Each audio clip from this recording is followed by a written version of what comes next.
Oke teman-teman, balik lagi dengan saya Fikri Ridho. Seperti biasa, saya akan mereaction soal sepak bola Indonesia dan juga tanggapan komentar dari netizen soal sepak bola tanah air. Seperti apa tanggapan mereka? Mari kita simak sama-sama. Let's go!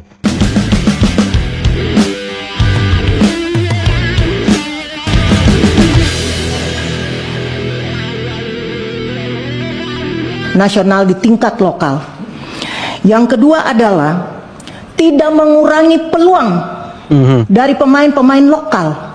Semakin banyak pemain-pemain naturalisasi kemudian kita lakukan, artinya bahwa pada kesempatan-kesempatan yang sangat-sangat terbatas tetapi sangat-sangat berharga seperti begini, sebenarnya dalam pendekatan yang sangat sempit memutus kesempatan pemain-pemain lokal untuk berkancah di tingkat internasional.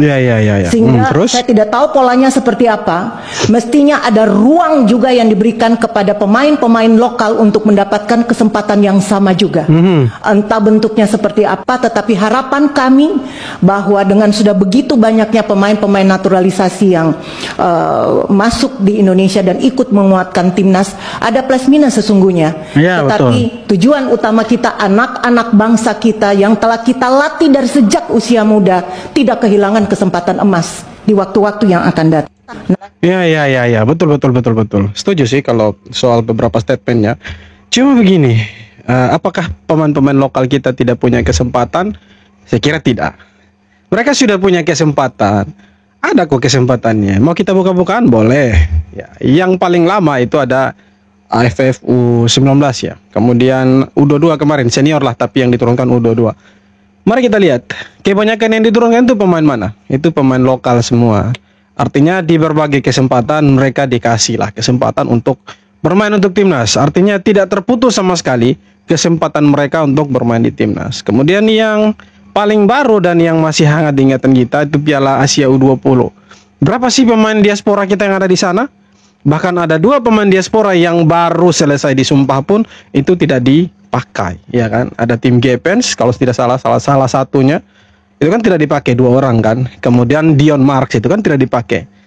Siapa yang paling banyak dipakai di Piala Asia U20 yang kemarin? Kita pulang dengan bawa 1 poin. Ya, pemain-pemain lokal. Artinya apa? Artinya pemain-pemain timnas kita tidak serta-merta ketika pemain-pemain naturalisasi datang atau pemain keturunan datang, mereka dibiarkan begitu saja karena ada posnya masing-masing. Jadi ya sekali lagi, sebenarnya tidak memutus kesempatan mereka untuk bermain di timnas, tapi ya setidaknya ya kalau mendapat kesempatan ya harus jago gitu. Harus setara atau tidak satu level lah di bawahnya mereka. Kalau mereka 100, kita 99. Supaya kita bisa bersaing dengan mereka. Kalau mau punya kesempatan bermain di timnas, kira-kira seperti itu. Mau sampai kapan sih? Ada begini terus, mau sampai kapan sih? Ini gue sengaja gue tahan-tahan gue sampai agak sorean ya, biar kagak aus nih gue marah-marah nih. Lo harus semua udah pada tahu nih ya, soal rapat DPR Komisi 3 kayak biasa, yang selalu ada tokoh-tokoh begini boy. Astagfirullahaladzim. Ngurang-ngurangin pala puasa gue aja lo sama Dani. Padahal gue udah respect loh waktu itu yang dia ngalah nggak ngadain konser Dewa 19. Padahal itu boy, waktu dia tuh ngalah gitu, Dewa 19 ngalah gitu. Sekarang malah begini boy. Pakai bilang kayak, bisa nggak sih Pak Erik, kalau cari pemain keturunan kita jangan yang rambutnya pirang, yang terlalu bule, yang terlalu matanya biru. Mau The Sims sampai gimana sih Ahmad Dhani, mau The Sims?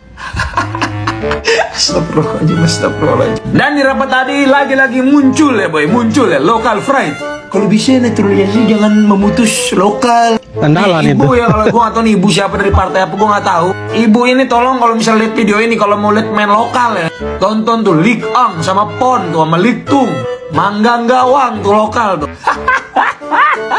Dan di rapat ini juga ngebahas soal visi misi rencana PSSI sampai tahun 2045 boy. Mungkin ini gue bahasnya nanti lah di video sendiri ya. Dan dengan rapat tadi sudah disetujui kalau misalnya L diragukan ya, Joy Pelupesi, L menanggung omongan bapaknya Emil Audero Mulyadi, dan L ngapain dinaturalisasi karena ada Verdong, yaitu adalah Dian James.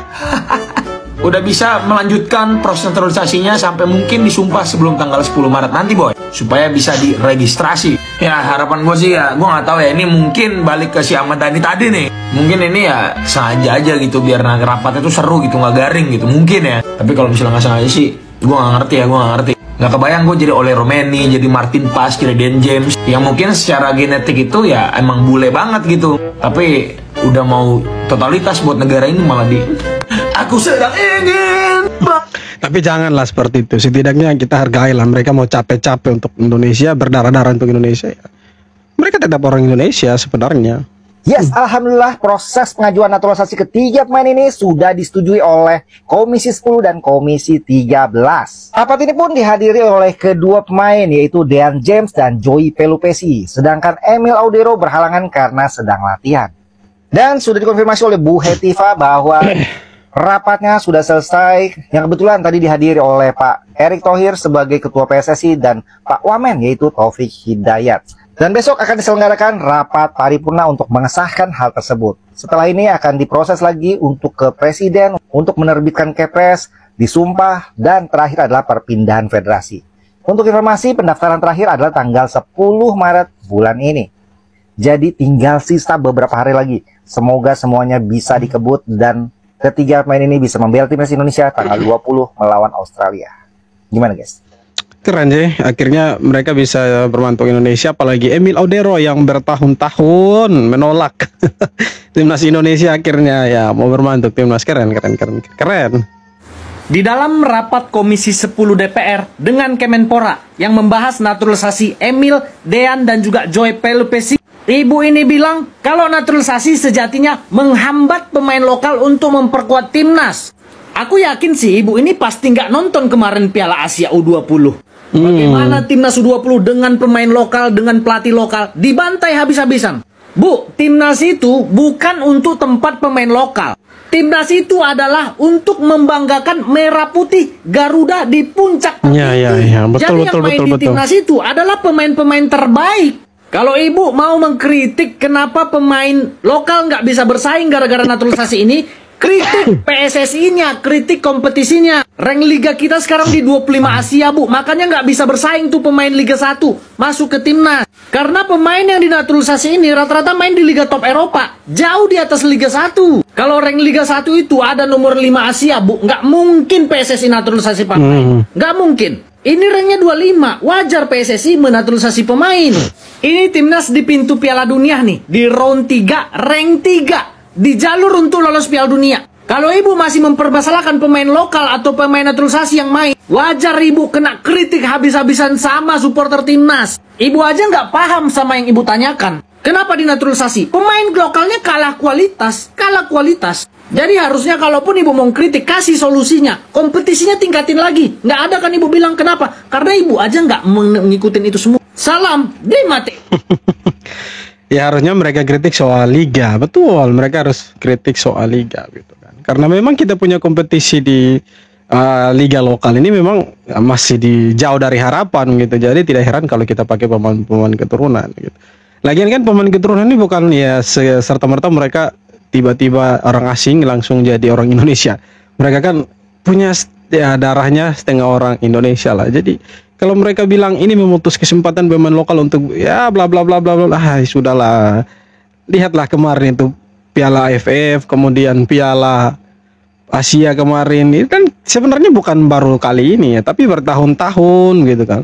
Kita diisi oleh pemain lokal, tapi ya hasilnya tidak memuaskan sama sekali gitu. Lagian kan ini untuk program jangka pendek kan, untuk Piala Dunia tahun depan gitu kan. Jadi harusnya ya walaupun setuju tapi seolah-olah tidak ikhlas gitu. Yang lebih lucunya mereka bilang kalau kita setuju naturalisasi maka ya di setiap pertandingan itu harus menang loh, sama saja gitu kan. Kita menyetujui naturalisasi tapi tidak ikhlas gitu. Karena begini, di pertandingan itu tidak melulu harus menang gitu kan. Ya, contohnya kan ya Barcelona, Real Madrid, MU. Klub-klub besar itu ya apa sih yang kurang dari mereka? Pemain-pemain mereka itu berkelas semua. Tapi kan ada saatnya mereka kalah, ada saatnya mereka menang. Jadi ketika kita pakai pemain naturalisasi, kita tidak bisa menggaransi bahwa ketika kita menggunakan mereka, kita akan menang di setiap pertandingan timnas. Tidak bisa seperti itu, ya kan? Tidak bisa seperti itu. Karena sejatinya di dalam lapangan itu ya ada kalah, ada menang, ada imbang. Jadi memang mereka ini sebenarnya tidak mengerti. Cuma ya karena mereka punya kesempatan dan punya hak untuk berbicara sebagai anggota dewan, ya mereka bicara. Yang penting bicara, bukan bicara yang penting.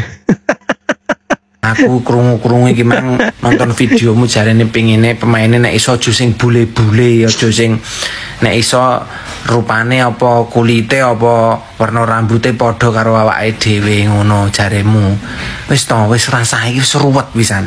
Nggih, wis gendus cah-cah sing bal-bal iki wae. Sapopo saran tapi menurutku wis rasa saran lah nek yo wis rasa saran. Wis urusan musik bae, musik konser wis keseneng-seneng. Kayak nulusi pupus munajat cinta.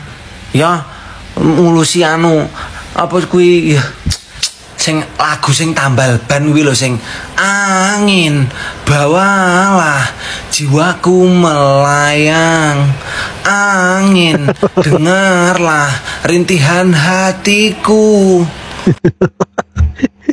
Iya sudah bagus-bagus menyanyi. Ini kritik bola, omong bola, tidak nyambung. Akhirnya jadi bahan kritikan netizen itu. Aduh kacau.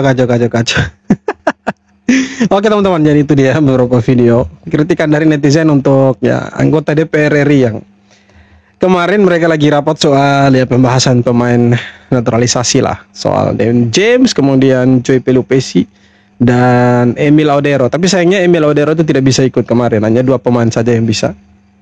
Jadi memang mereka setuju ya, tapi seperti biasa ada yang setuju, ada juga yang banyak omongnya begitu. Sebenarnya tidak masalah, cuma ini lebih ke out of the box begitu. Contohnya seperti Ahmad Dhani itu kan sampai mengeluarkan kata-kata yang menurut ya kita rasis kan begitu.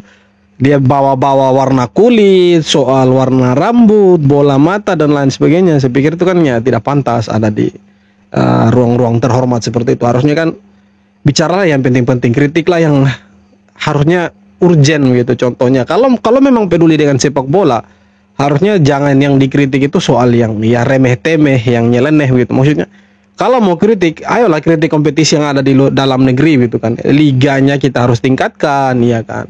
Kemudian ya pembinaan usia dininya sudah sampai di mana, grassrootsnya ini ya, sudah sampai di mana. Kalau pembinaan usia mudanya sudah berjalan, ya hasilnya seperti apa, golnya seperti apa, ya kan. Harusnya seperti itu. Tapi ini kan ya mereka tidak bertanya yang penting bertanya, bicaranya itu yang penting bicara, bukan bicara yang penting. Kacau lah. Tapi ya syukurlah 3 orang yang ditunggu-tunggu akhirnya disetujui oleh DPR, dan memang harus disetujui memang. Karena ini targetnya kan Piala Dunia. Jadi dengan datangnya 3 orang ini, kesempatan kita untuk ada di Piala Dunia ya peluangnya semakin besar lah. Kita harap bisa menang di bulan Maret di 2 pertandingan dan kita bisa dapat 6 poin, setidaknya 4 poin supaya bisa menjaga posisi kita di Piala Dunia. Oke teman-teman, sekian video kali ini. Terima kasih banyak yang sudah nonton dan kita jumpa lagi di video-video berikutnya. Hormat.